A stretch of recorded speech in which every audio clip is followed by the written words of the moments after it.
നമസ്കാരം, കലാകൗമുദി ഓൺലൈനിലേക്ക് സ്വാഗതം. ഏതായാലും പിണറായിയും CPM-ഉം വിചാരിച്ച പോലെ നടന്നു. ശബരിമല സ്വർണ്ണപ്പാളി വിഷയം രാഹുൽ മാങ്കൂട്ടത്തിൽ മുങ്ങിപ്പോയി. ഇനി ഏതായാലും CPM-ന് വരുന്ന ആഴ്ചയിൽ നടക്കുന്ന തദ്ദേശ സ്വയംഭരണ തെരഞ്ഞെടുപ്പിനെ വളരെ ധൈര്യപൂർവ്വം നേരിടാം. ഒരു ബുദ്ധിമുട്ടും ഇല്ല.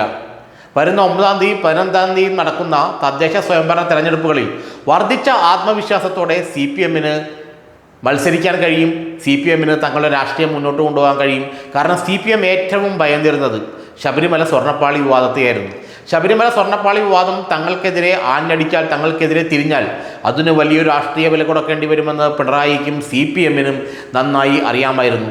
കാരണം മറ്റൊന്നുമല്ല, പത്മകുമാറിനെ പോലെ ഒരു തങ്ങളുടെ MLA ആയിരുന്ന, CPM ജില്ലാ സെക്രട്ടേറിയറ്റ് അംഗമായിരുന്ന, പിണറായി വിജയൻ്റെ വിശ്വസ്തനായിരുന്ന ഒരാളാണ് ശബരിമല അയ്യപ്പൻ്റെ സ്വർണ്ണപ്പാളി കട്ടക്കേസിൽ ജയിലിൽ കിടക്കുന്നത്.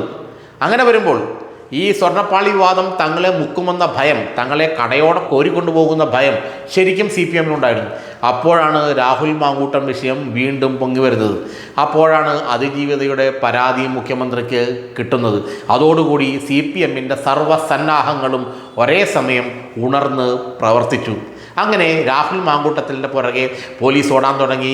രാഹുൽ മാങ്കൂട്ടമാകട്ടെ പോലീസിനെ കണ്ട് കേരളം വിട്ട് ഓടാൻ തുടങ്ങി. അങ്ങനെ രണ്ടുപേരും ഓടിക്കളിച്ച് അവരുടെ പുറകെ മാധ്യമങ്ങളും ഓടുമ്പോൾ ശബരിമല സ്വർണ്ണപ്പാളി വിവാദം എന്നേക്കുമായി കുഴിച്ചു മൂടപ്പെടും, അവസാനിക്കുമെന്ന് CPM-ന് നന്നായി അറിയാം. അവരുടെ രാഷ്ട്രീയ വിജയം തന്നെയാണ് ഈ രാഹുൽ മാങ്കൂട്ടത്തിൽ വിഷയം ഇപ്പോൾ പൊക്കിക്കൊണ്ടുവന്നതെന്നാണ് പല രാഷ്ട്രീയ നിരീക്ഷകരും അഭിപ്രായപ്പെടുന്നത്. ശബരിമല സ്വർണ്ണപ്പാളി മോഷണം പോയ കാര്യത്തിൽ, വിഷയത്തിൽ CPM ശരിക്കും പ്രതികൂട്ടലായിരുന്നു. പ്രത്യേകിച്ച് തെക്കൻ ജില്ലകളിൽ തങ്ങളുടെ വോട്ട് ബാങ്കിൽ, പ്രത്യേകിച്ച് ഹൈന്ദവ ഭൂരിപക്ഷമാണല്ലോ എക്കാലവും CPM-ൻ്റെ വോട്ട് വാങ്ങും. അവരോട് എന്ത് പറയണമെന്ന് അറിയാതെ നക്ഷത്രം എണ്ണുന്ന അവസ്ഥയിലാണ് CPM നേതൃത്വമെന്ന് റിപ്പോർട്ട് പോലും പാർട്ടിക്ക് കിട്ടി. പ്രാദേശിക നേതാക്കൾ പലരും ഇതുപോലെ തെരഞ്ഞെടുപ്പ് പ്രവർത്തനത്തിനങ്ങനെ മാറി നിൽക്കുന്ന അവസ്ഥ വന്നു. കാരണം ഈ പറഞ്ഞ പോലെ ശബരിമല സ്വർണ്ണപ്പാളി വിവാദത്തെക്കുറിച്ച് ജനങ്ങളോട് എങ്ങനെ വിശദീകരിക്കും, തങ്ങളുടെ പാർട്ടി സഖാക്കളോട് എങ്ങനെ വിശദീകരിക്കും?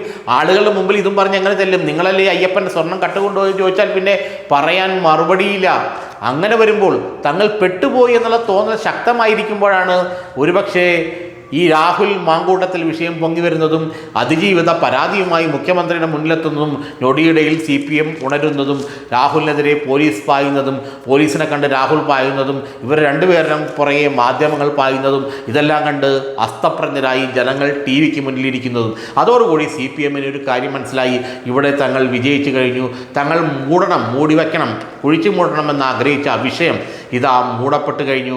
ഇനി വരും ദിവസങ്ങളിൽ രാഹുൽ മാങ്കൂട്ടം തന്നെയായിരിക്കും ഈ തെരഞ്ഞെടുപ്പ് വരെ കേരളത്തിലെ രാഷ്ട്രീയത്തിൻ്റെ ഗതിവിഗതികളെ നിർണ്ണയിക്കുക എന്ന് CPM-ന് നന്നായി മനസ്സിലായി. അതുകൊണ്ട് തന്നെ രാഹുൽ മാങ്കൂട്ടത്തിൽ അറസ്റ്റ് പോലും അവർ നടത്താത്ത, ഒരുപക്ഷെ അറസ്റ്റ് നടത്തിയാൽ രാഹുലിന് അത് അനുകൂലമായി വരുമെന്നുള്ള ഭയം കൊണ്ട് മനഃപൂർവ്വം അദ്ദേഹത്തെ അറസ്റ്റ് ചെയ്യാതിരിക്കുന്നതാണെന്ന് പോലും പറയുന്നുണ്ട്.